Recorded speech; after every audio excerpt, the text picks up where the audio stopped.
كنت عطشانة ودخلت السوبر ماركت عشان اجيب ميه، لقيت لامار منزل اطعمه جديده باللبن. تعالوا نجربها كده. انا جبت 4 انواع.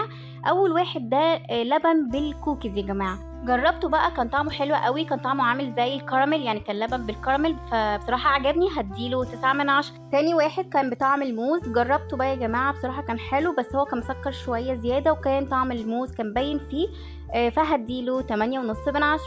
يلا ندخل على تالت واحد. وتالت واحد معايا كان شوكولاته باللبن.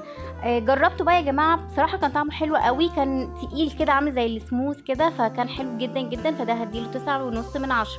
اخر واحد معايا كان لبن بالفراوله، وبصراحه انا دقته ومعجبنيش خالص خالص، يعني ده كان اوحش واحد، فهديله 5 من 10. متنسوش اللايك، ما تنسوش تكتبولي عاوزين اجرب ايه تاني، ولو لسه ما اشتركتوش في القناه يا ريت تشتركوا في القناه وتفعلوا الجرس وتحطوا لايك للفيديو ده علشان الفيديو يترفع، وكمان عايزه القناه تكبر عشان اظهر معاكم في اقرب وقت. ويلا استنوني في فيديوهات جديده، وباي باي.